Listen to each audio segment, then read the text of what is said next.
Après un début de voyage en demi-teinte, je décide de réserver une nouvelle excursion en groupe en espérant enfin qu'elle me fasse changer d'avis sur le Vietnam. Bon épisode.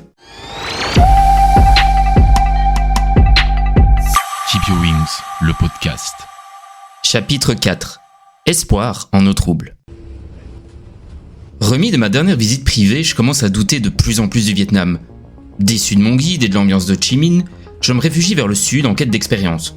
Je croise des backpackers qui m'invitent à participer à un tour sur le Mekong. Encore payé pour une excursion, je suis pas très enclin à prendre de nouveau ce risque.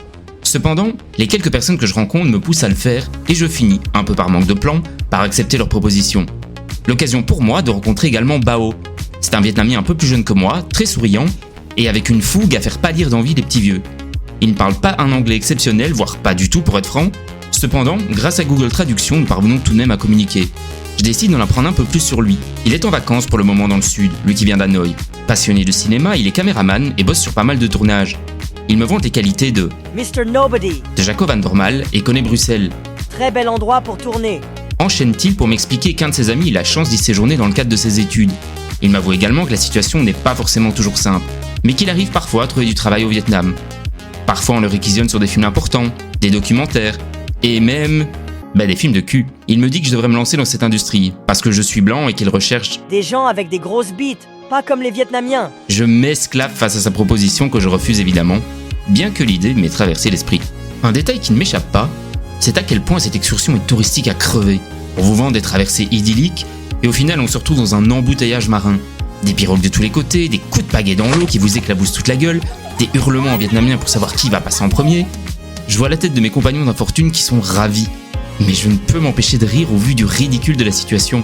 Je retiendrai également le repas dans une famille locale, une table avenante, dressée, mais personne pour nous accompagner.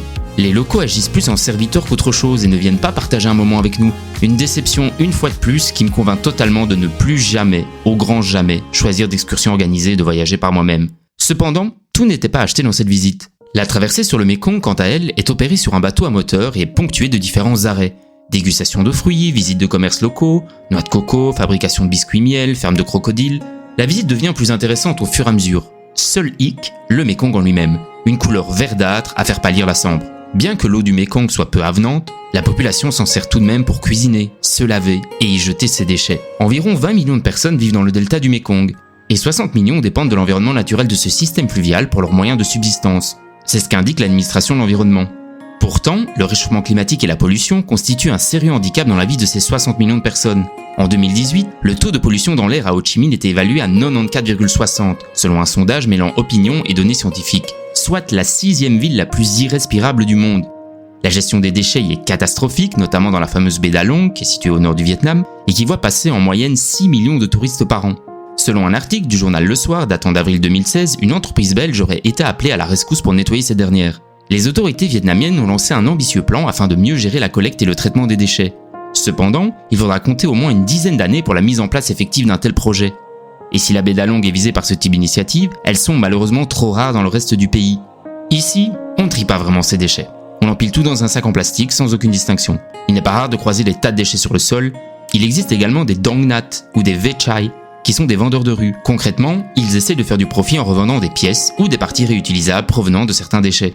Couplé à cela, l'agriculture intensive, le Vietnam est en effet le 5e pays exportateur mondial de riz, implique un usage important de pesticides afin de concurrencer les autres pays. Je ne dispose pas de connaissances poussées dans ce domaine, mais j'ai tout de même remarqué que les Vietnamiens ne sont pas sensibilisés à la problématique environnementale pour plusieurs raisons. Elle ne leur apparaît pas comme primordiale, car ils se concentrent d'abord sur ce qui leur semble essentiel, c'est-à-dire se développer, avoir plus de confort, trouver l'abondance, comme c'était le cas auparavant en Europe. Maintenant, nous sommes plus soucieux de l'environnement et nos modes de vie ont été sérieusement remis en question. Nous sommes donc plus sensibilisés à la pollution, au tri des déchets et aux conséquences de la surconsommation. Alors que j'étais plongé dans mes pensées écologistes, un mail changea le cours de mon voyage. Bonjour monsieur, aujourd'hui le bureau de police nous a envoyé votre passeport belge que vous avez perdu.